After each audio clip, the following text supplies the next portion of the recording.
Hello and welcome to this clip going through the 2020 C3L6 paper. I'm going to focus on question 1, and like all the clips that I've done on my channel, I'd like to go through a few tips you might want to consider first.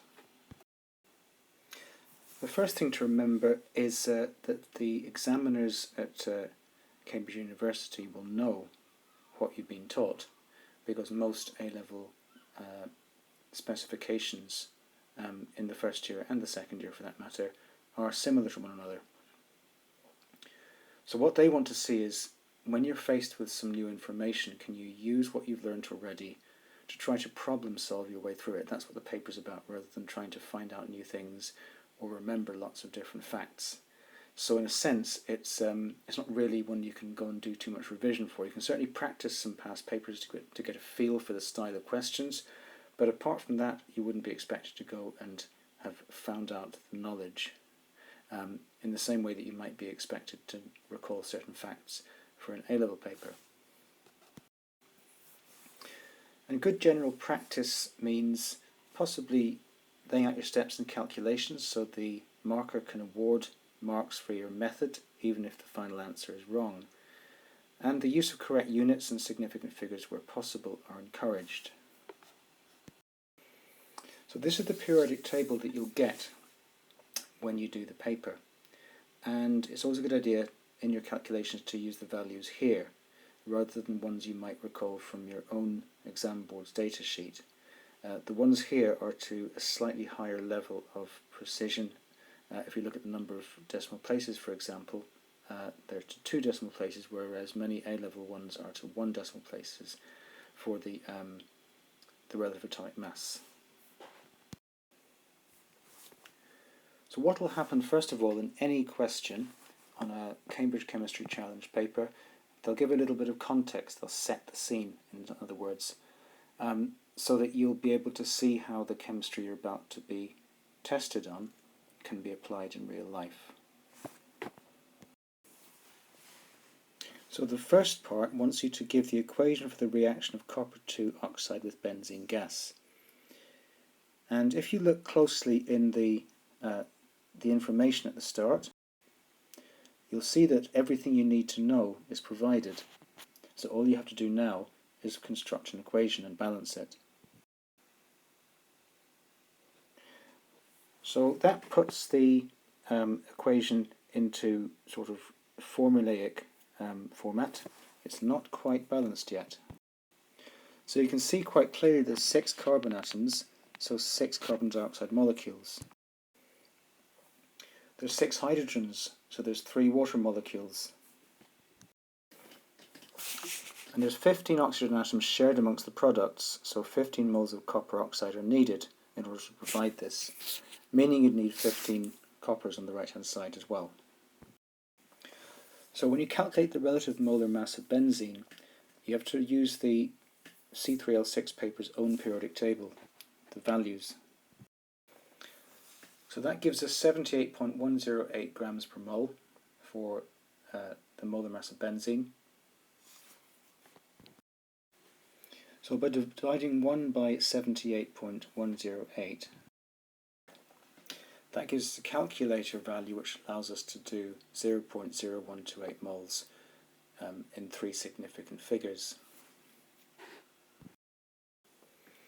So in doing part 3, I've deliberately left the answer to part 2 because you can use one to do the other. So if we remember the mole ratio in Faraday's method, we can relate the number of moles to benzene to the number of moles of water. So all you do is multiply 0.644 millimoles times 3. Which obviously can be converted back to moles by dividing by 1,000. So now what they want is the maximum mass of water. So we've got the maximum moles of water. We can convert to the maximum mass of water by multiplying that number of moles by the molar mass, obviously taken from the values for the relative atomic masses for hydrogen and oxygen, from the C3L6 periodic table, which leads us to 0.0348 grams.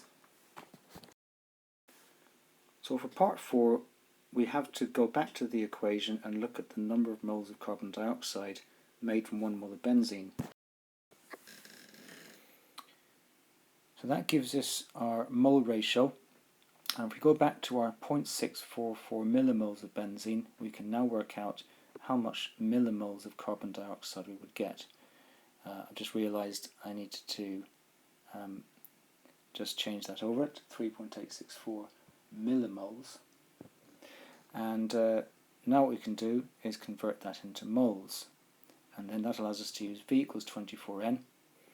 So we multiply 24 times 0.003864 to give us 0.092736 decimeters cubed, but the question wants it in centimeters cubed, so all you have to do is multiply that by 1,000. Okay, so let's have a look at part B now. You'll have to forgive me, there might be a little bit of background noise. I'm getting a bit of help from the seagulls outside, and also there's some building work going on outside the window, which you might hear from time to time, so apologies in advance if it kicks in. Okay, so it says here, Faraday confirmed his analysis by a second method, exploding a mixture of benzene vapour with excess oxygen gas, and measuring the volume of carbon dioxide produced by absorbing it with potassium hydroxide solution. He took 7.0 volumes of the mixture, the precise units are not important, and found that 2.1 volumes of carbon dioxide were produced. So the fact it says units aren't important is an indication that we're going to be asked to deal with ratios rather than unit conversions. So we can put in an equation with CO2 as opposed to carbon monoxide or just carbon, because we're told that it's complete combustion and carbon dioxide is the sole carbon-containing combustion product formed. So obviously 6 carbon atoms in benzene will make 6 carbon dioxide molecules. In the same way, 6 hydrogen atoms will produce 3 water molecules. And to completely combust 1 mole of benzene would therefore require 7.5 oxygen molecules. So we now have the complete combustion of benzene for 1 mole. So part 2 asks us to give the equation for the reaction of potassium hydroxide solution with carbon dioxide. So if we think about carbon dioxide as an acid and potassium hydroxide as a base, then the KHCO3 could be a salt.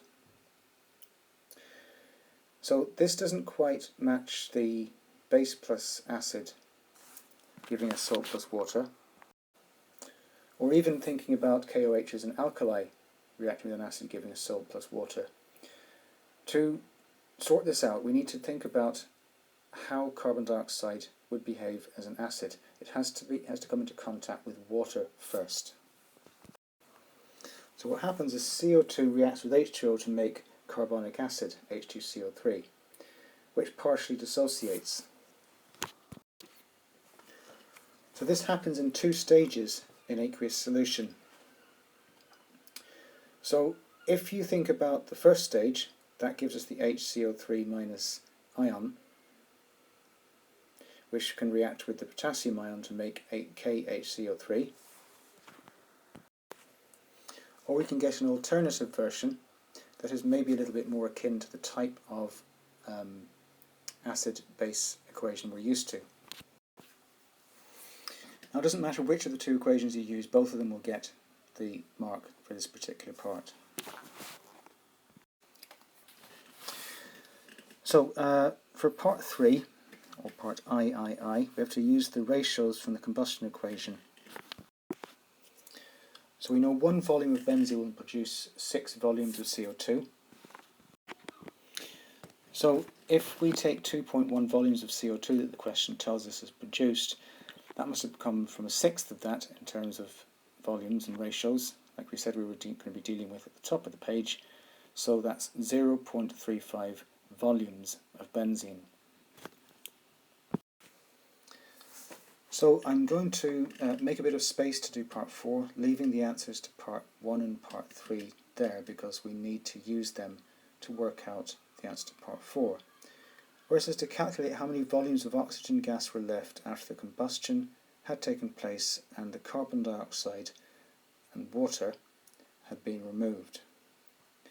So if we go back to our original combustion equation, we can see that our ratio in moles or volumes of benzene to oxygen will be 1 to 7.5. So if we take 2.1 volumes of C6H6, that will react with 7.5 times that amount.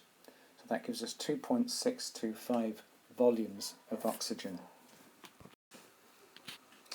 So the remaining oxygen will be, ignoring the carbon dioxide and H2O, the total volumes of original mixture, which happens to be 7.0, minus the total volumes of benzene and oxygen used up. Subtracted from that, 0.35 plus 2.625 volumes. So that would give us 4.025 volumes of oxygen remaining. So this next section is going on to the isomers of benzene. It's a different type of deduction we're looking at here. This is more constructing structures. So I'll just read it out for you. It took several decades after the initial discovery of benzene before people understood that its molecular formula was C6H6. Once this was known, the next problem was to try and work out the arrangement of the atoms, and several different possible structures were actually suggested. And in one paper that was published, British scientist James Dewar suggested constructing models using thin strips of brass to show the arrangement of bonds and black discs to represent the carbon atoms, so some drawings and sketches of those are shown here. And his representation of the correct structure of benzene is shown on the right. So you probably know this as either the Kekule structure or the delocalized pi system for benzene. So let's look at producing an equivalent for the other three rather.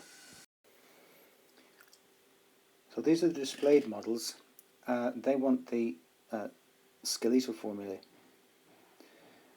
So let's put that in. Okay, so let's now move on to the next question. So here a little bit of information is given to help you understand the basics of carbon-13 NMR spectroscopy. This is taught formally in most A-level courses, but normally in the second year rather than the first year. So a little bit of introduction is needed to bring you to the table, so to speak, as a first-year competitor. So the examples that they show you allows you to see that there might be the same environment, same carbon environment, in more than one different place in the molecule. Then they ask you to do the same kind of deduction to structures D, E, F, G, H and I.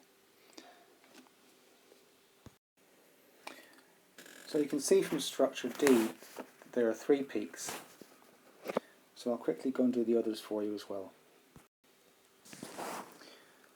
So there's the first 6. It's getting a little bit crowded now in terms of the diagram.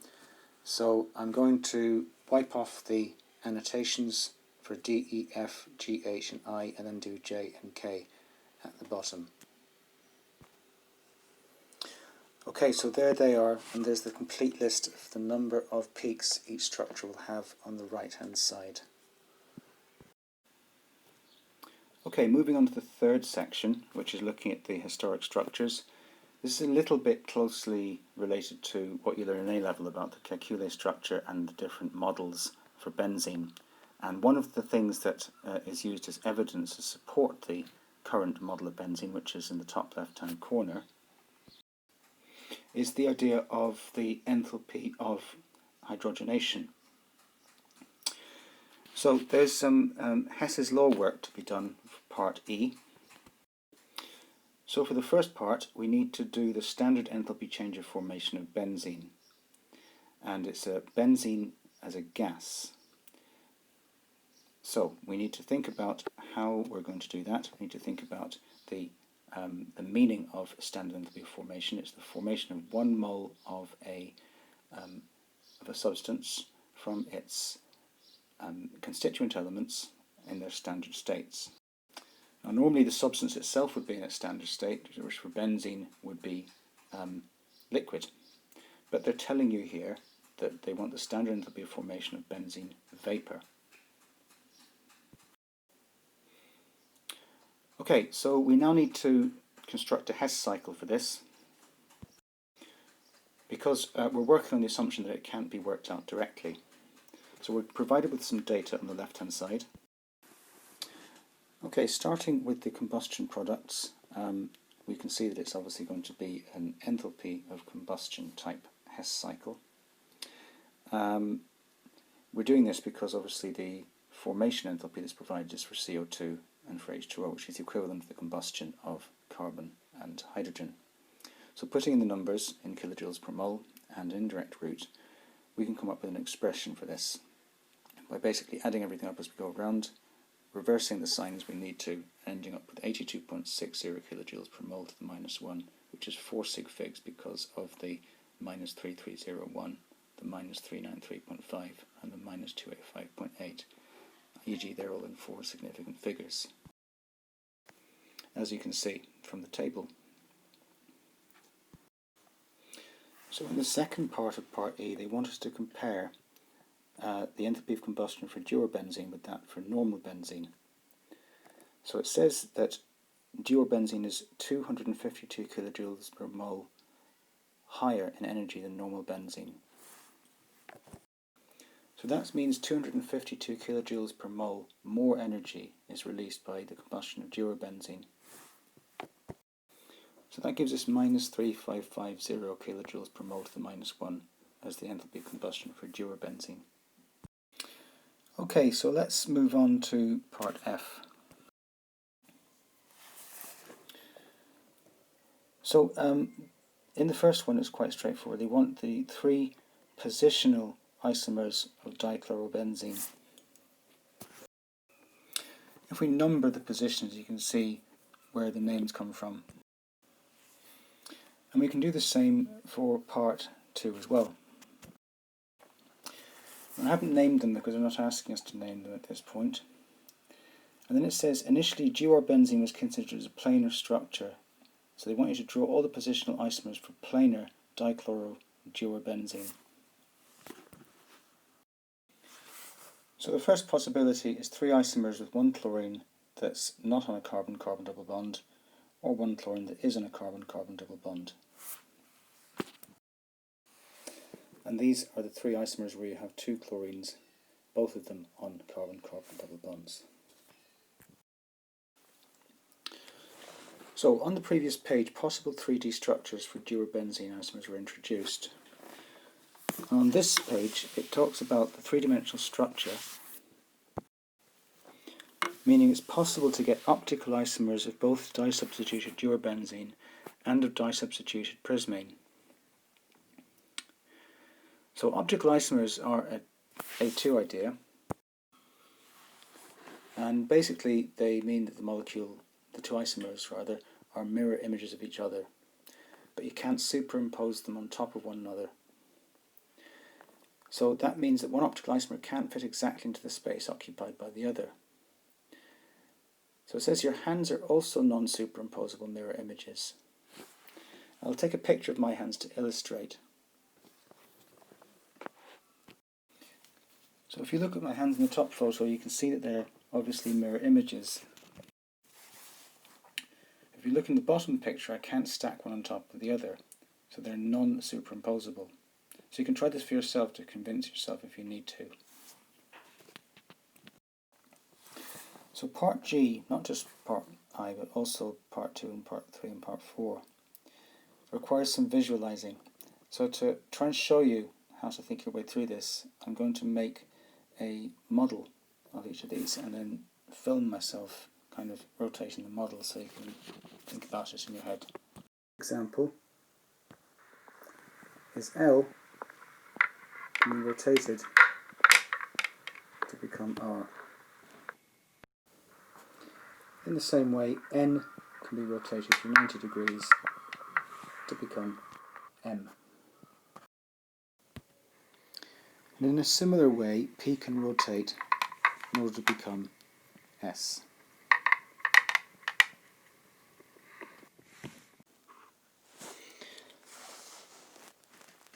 So if we go back to the pairs, L equals R, N equals M, and P equals S. So for part 2, where it says which of the structures L to S shown above are optical isomers, we need to think of faces of dichloroplasmane which could mirror one another. So N/M could mirror P/S.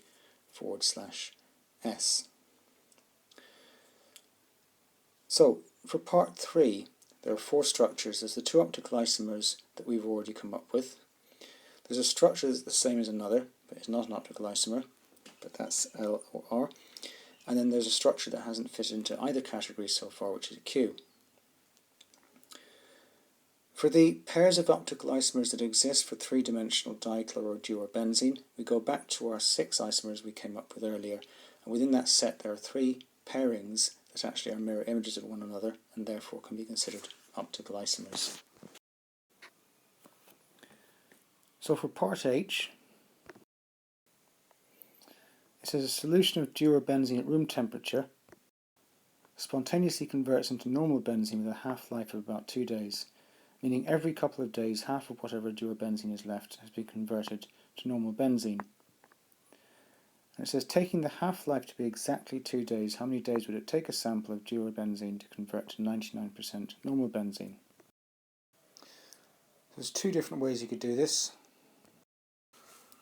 So doing the logarithmic method first, at any point the amount left to the power of n is going to be the end amount that you get at having 99% conversion.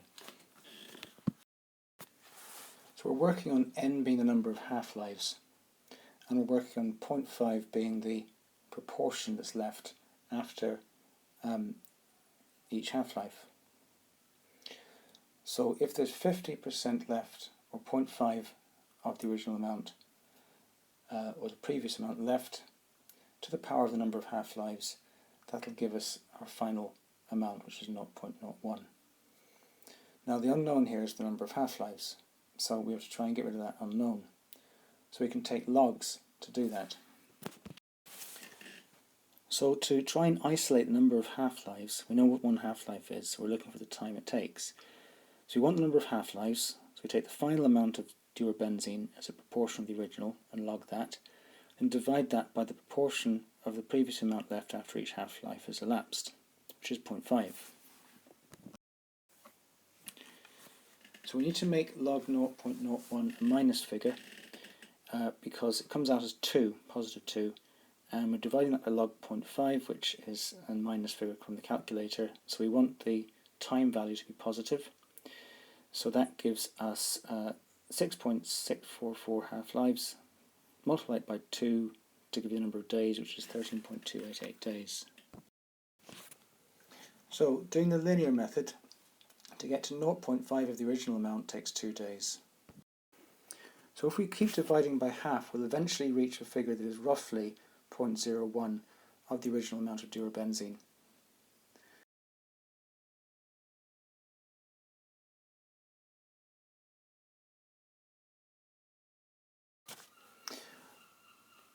Okay, so that takes us to the end of this clip. I hope it's been useful for you, and as always, thanks for listening. Until next time, see you soon.